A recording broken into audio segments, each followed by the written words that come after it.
बहुत जल्दी प्रधानमंत्री का कार्यक्रम भी शुरू किया जा सकता है। बिहार में चुनाव प्रचार के लिए वो पहुंच सकते हैं। फिलहाल अमेरिका में है और इस पर लगातार आप कवरेज भी आज तक पर देखेंगे।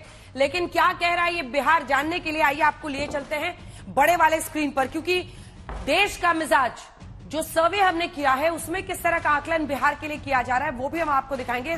सबसे पहले चारों खास मेहमान दिखा दीजिए जो हमारे साथ आज चर्चा में शामिल हो रहे हैं। हमारे साथ प्रेम शुक्ला जी जुड़ रहे हैं भारतीय जनता पार्टी की तरफ से, हमारे साथ मृत्युंजय तिवारी जी जुड़ रहे हैं आरजेडी की तरफ से, राजीव रंजन जी राष्ट्रीय प्रवक्ता जेडीयू के हमारे साथ जुड़ रहे हैं, बहुत स्वागत है आपका, और सुरेंद्र राजपूत जी बहुत स्वागत है आपका, कांग्रेस पार्टी का वो पक्ष रखेंगे, राष्ट्रीय प्रवक्ता है कांग्रेस पार्टी के। लेकिन इससे पहले कि चारों मेहमानों के पास जाएं, कुछ नंबर्स आपके सामने दिखाना चाहते हैं जिससे आपको ये आइडिया लगेगा कि आखिर 2020 में हुआ क्या था, कौन सी पार्टी कहां पर खड़ी थी।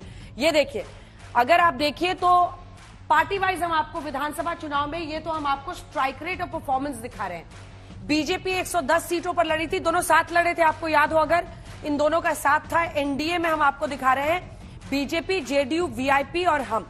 अगर आप स्ट्राइक रेट देखें तो स्ट्राइक रेट लगभग 19.5% बीजेपी का था। 74 सीटें उन्होंने 110 में लड़के जीती थी।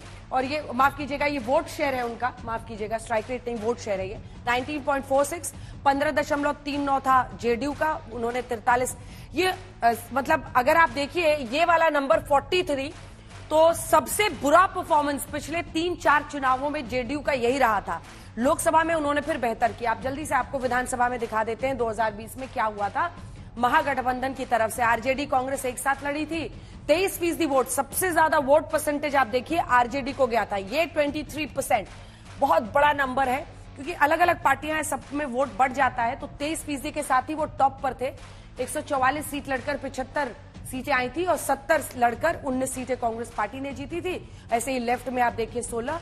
और अब हम आपको जल्दी से दिखा देते हैं कि अगर आप सीटों के नजरिए से देखिए तो एनडीए में पिछली बार का वोट परसेंटेज क्या है, अभी 24 का, ये 4 जून की बात हम लोग कर रहे हैं। नतीजों में 48% वोट गया था एनडीए को। लेकिन मूड ऑफ द नेशन सर्वे, देश का मिजाज सर्वे कह रहा है कि इजाफा होगा 4% का और वो 52 पर पहुंच जाएंगे। वहीं इंडिया गठबंधन को अगर आप देखिए 40% आया था लोकसभा चुनाव में 2024 में, लेकिन उनका प्रोजेक्शन है कि वो 2% की बढ़त उनको होगी। वहीं अन्य कुछ, क्योंकि लेफ्ट देखिए बहुत काफी सीटें लेफ्ट ने जीती थी, तो 12% से वो 6 पर लुढ़कते हुए नजर आ रहे हैं। हालांकि इंडिया गठबंधन में अब जल्दी से आपको सीटों वाला नंबर्स भी दिखा देते हैं कि प्रोजेक्शन क्या बता रहा है।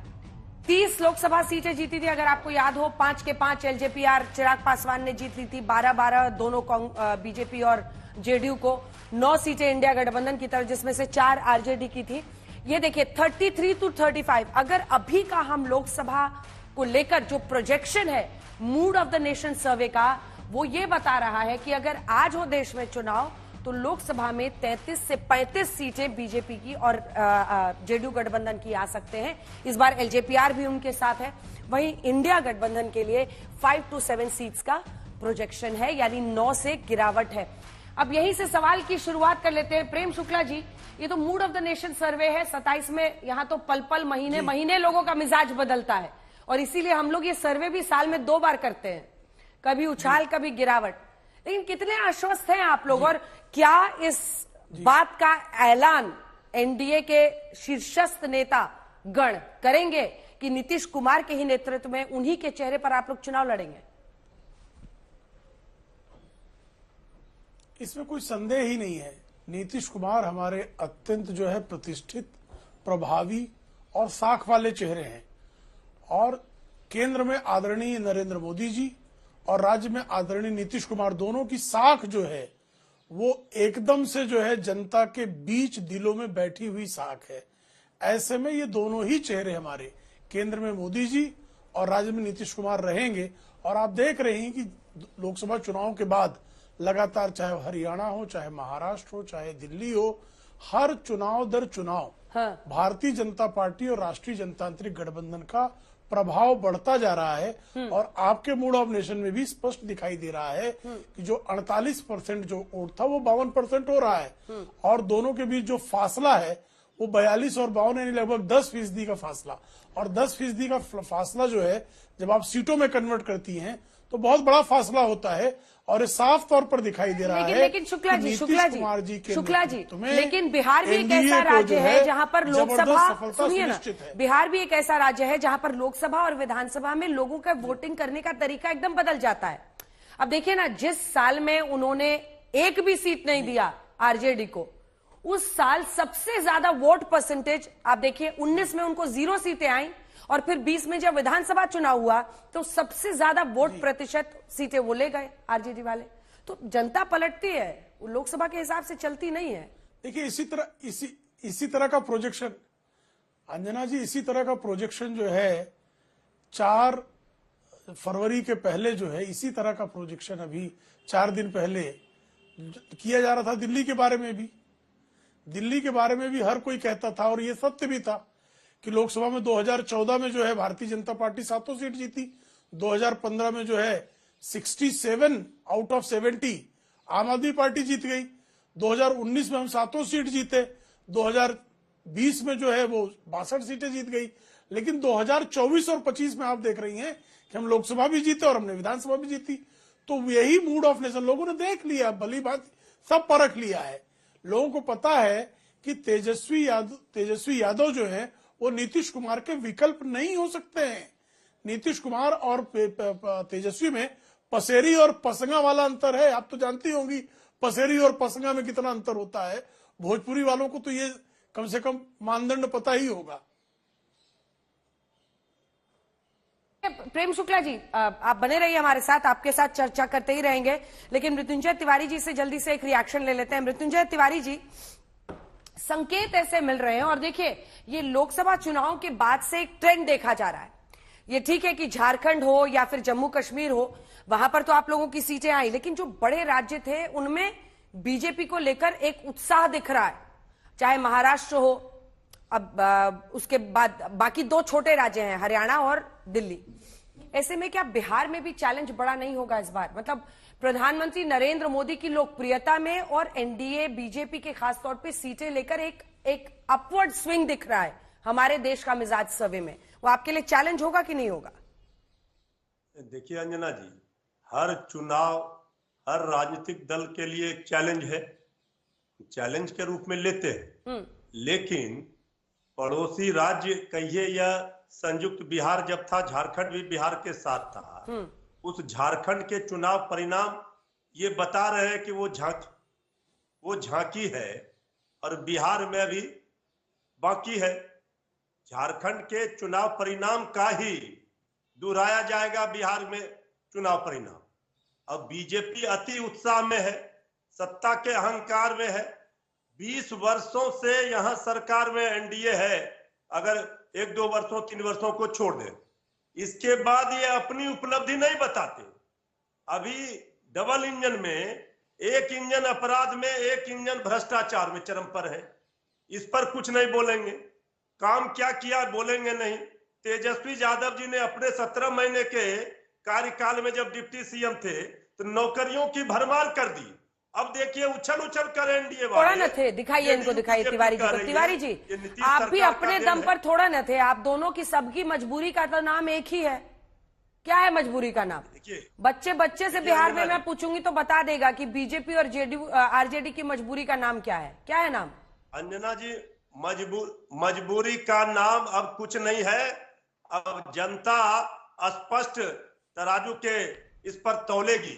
18 वर्षों का कार्यकाल एनडीए का डबल इंजन सरकार का और 17 महीने का तेजस्वी यादव जी का जो कार्यकाल रहा, जिसमें डिप्टी सीएम के रूप में रहे, उन्होंने हर विभाग में जिस तरह से काम किया, जिस विजन के साथ काम किया, और जो तेजस्वी जी भी बता रहे हैं हमारी सरकार बनेगी तो हम किस तरह से माई बहन योजना हो, चाहे जिस तरह से पेंशन की योजना बढ़ानी हो, नौकरी किस तरह से हम क्रिएट करेंगे, किस तरह से हम पर्यटन के क्षेत्र में काम करेंगे, उद्योग के क्षेत्र में ये सारा ब्लूप्रिंट अपना बता रहे हैं। लेकिन ये सरकार में बैठे लोग क्या कर रहे हैं? वो जंगल राज अभी बता नहीं रहे कि यहाँ किस तरह का अपराधी राज कायम है, इस पर बात नहीं कर रहे, चुप है। अब जनता पाई का हिसाब लेगी और जनता तुलना करेगी कि हम अब बदलाव चाहिए। उनका आरोप है ना कि आप लोग जाति के उन्माद में ढकेलते हैं। रुकिए ना तिवारी जी, उनका आरोप है कि आरजेडी जाति के उन्माद में लोगों को धकेलने की कोशिश करती है। मैं इस पर लौटूंगी, लेकिन राजीव जी वो कह रहे हैं कि आपके राज में जंगल राज हो गया है, अपराध और कानून व्यवस्था को लेकर उनकी तमाम टिप्पणियां, इस पर जवाब दीजिए। और नीतीश कुमार, देखिए सर, पूरे सम्मान के साथ लगातार मुख्यमंत्री हैं, आरजेडी वाले हो तो बीजेपी वाले हो तो सब उन पर आश्रित हैं। इस बार लोकसभा में फिर उन्होंने बहुत अच्छी परफॉर्मेंस कर ली, बीजेपी की बराबर सीटें ले आए, कोई उनको राइट ऑफ नहीं कर सकता है। लेकिन विद ऑल रिस्पेक्ट, 2013 तक बीजेपी के साथ, 2014 लोकसभा सीपीआई के साथ, 2015 से 17 तक आरजेडी के साथ, 2017 तक बीजेपी के साथ, 2022 आरजेडी के साथ, 2024 तक बीजेपी के साथ।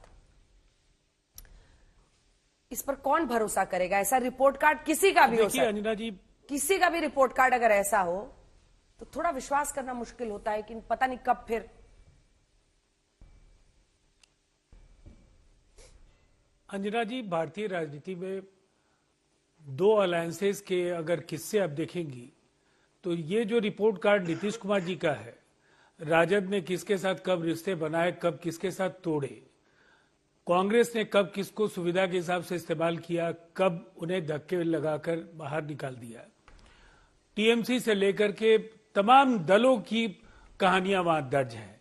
नीतीश कुमार जी के साथ जो सबसे बड़ा जो एक सकारात्मक पक्ष है उनका, कि उन्हें कोई समझौता भ्रष्टाचार के लिए नहीं करना है, किसी भी तरह से परिवार के किसी सदस्य के लिए कोई समझौता वो नहीं करेंगे।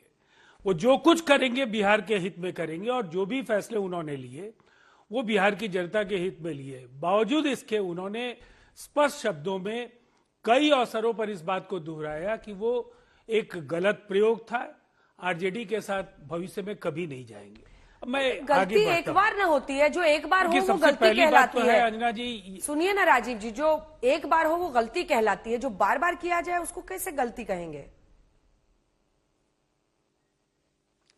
जनता को तय करने दीजिए, वो इसे गलती मानती है या राज्य हित मानती है। जनता के मैंडेट से वो सारी चीजें सामने आ जाएंगी। लेकिन मैं एक बात जरूर कहूंगा, ये एक अपराजय जोड़ी है। एक तरफ देश में प्रधानमंत्री नरेंद्र मोदी जी, दूसरी तरफ बिहार में करिश्माई मुख्यमंत्री नीतीश कुमार जी। लगातार जनादेश अगर एनडीए को मिल रहे हैं, चाहे वो केंद्र में या राज्य में, तो ये समझना होगा कि ये परफॉर्म करने वाले लोग हैं, डिलीवर करने वाले लोग हैं। ये केवल जमीन के लिए नौकरियां देने वाले लोग नहीं हैं। बेटे को मुख्यमंत्री बनाने के लिए जो पुत्र मोह में बार बार बयान जारी करने वाले नेताओं की फहरिस्त में ये शुमार लोग नहीं हैं।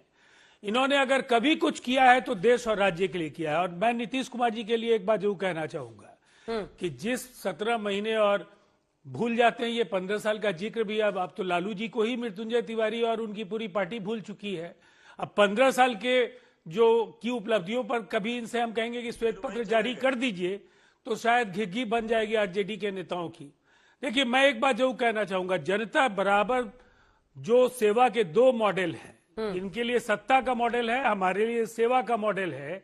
90 से 2005 और 5 से 2025 का जो ये सफर है, ये एक करिश्माई नेता के जीवट, उसकी इच्छा शक्ति और उसके संकल्प की जीत है। और जो कुछ भी उनकी परिकल्पना एक विकसित बिहार को लेकर रही है, उस दिशा में उन्होंने जो फैसले लिए, चाहे आधारभूत संरचना का विस्तार हो, कानून व्यवस्था का सवाल हो, नौकरियों का सवाल हो, निवेश का सवाल हो, रोजगार का सवाल हो, आज विपक्ष के पास मुद्दे नहीं है नीतीश कुमार जी के खिलाफ कुछ भी बोलने के। मैं पूछूंगी मृत्युंजय जी, और ये जेडीयू के नेता तमाम कहते हैं कि नौकरियां नीतीश कुमार दे रहे थे।